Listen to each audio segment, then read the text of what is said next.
I saw a full-body apparition. Up the stairs came this black thing.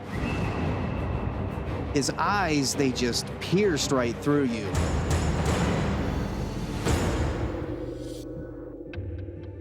I am the owner of the Brentwood Restaurant and Wine Bistro. When my husband and I first saw the Brentwood restaurant, we were like, wow, this place is awesome.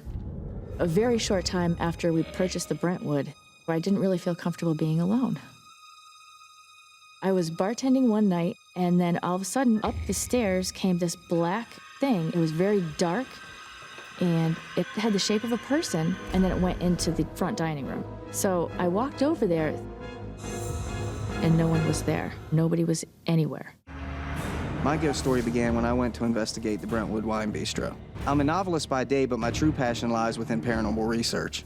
After hearing so many stories about it from other people, I had to go and check out for myself. So I contacted Kim. I was excited that Stephen would come in and check things out. I really wanted to know if it was a friendly ghost or not a friendly ghost. I've done a lot of research at multiple locations. When you find a place like the Brentwood Wine Bistro, it's what we refer to as the Holy Grail. It was an old house built in 1910, the original residence of Clarence and Essie McCorsley. And when Essie lost her husband, a business person came along. She wanted the property. Essie was very adamant about not having the house destroyed.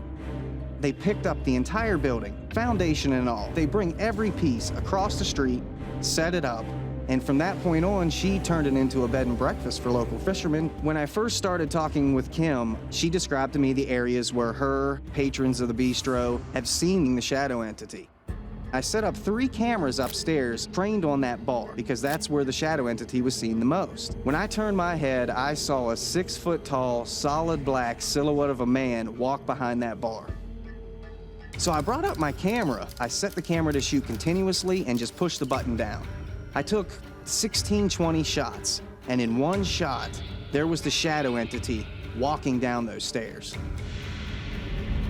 My reaction to Stephen's picture of the shadow was amazing to me. There were so many emotions going through my body. A lot of fear, a lot of terror. For the first time in my life, I saw a full-body apparition.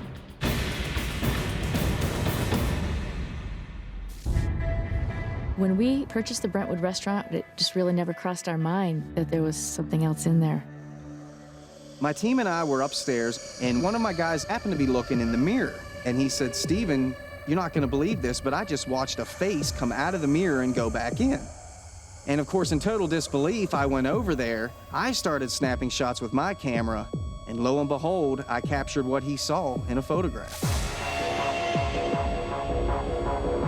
I started reviewing these pictures, and when I looked down and I saw that face in the mirror, all I could say was, holy his eyes, they just pierced right through you. Seeing the face in the mirror, when I looked closer, I was like, wow, that very well could be our ghost. In my 14 years of paranormal research, I've taken a lot of photographs, but this one has got to be the most vivid I have ever documented. It's the best piece of evidence photographically that I've ever taken. I had members of my team in the kitchen area. Well, one of the investigators happened to be a phenomenal singer.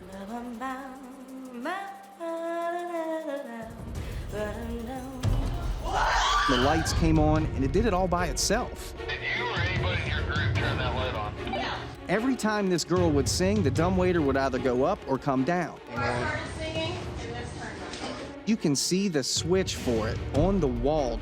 And later, I actually asked the owner, is that the only switch for this device? And she said yes. To me, that's all the validation you'd ever need. We were hoping to get responses that would validate these things. We lined up a bunch of audio recorders and started asking questions. Was that you sending the dumbwaiter up? Yep. We all heard it, just completely amazed. Was that you sending the dumbwaiter up? Yep. And one of the first things we asked was, were you the face in the mirror? Were you the face in the mirror? Okay. And every single one of us stood there and heard it as vividly as I'm talking right now. I mean, it's one thing to get strange phenomena on film, but it's another to actually get the spirit to confirm they did it. Were you the face in the mirror? Okay. Was that you sending the dumbwaiter up? Yes. Towards the end of the investigation, we ask a very plain question. Who's here with us? Kim. Did you hear that, Kim? Kim is here. When the ghost said my name out loud, it was intense for me. I thought, the ghost knows there's people, but I didn't really think that he knew my name. She knows what's in there, but to actually hear this spirit say her name, I think it really creeped her out. Kim is here. Yep, Kim is here. Right now, we're living in harmony with the ghost, but it could change any day. When I first met Kim, she was a little afraid of the situation. Now, after I spent the night in there, I, of course, share in that belief with her. I walked out of there with more than just an experience. I had seen this solid black shadow entity. I had heard these voices. Was that you sending the dumbwaiter up? Yes. I had seen the objects being moved by this spirit. I think that the ghost at the Brentwood restaurant has been doing things for years, and nobody really paid attention to it. And now that somebody has paid attention, he's doing more because he wants more attention. I hope to continue research at the Brentwood Wine Bistro. There are still so many questions that need answers, and I'm hoping to find the identity of this spirit.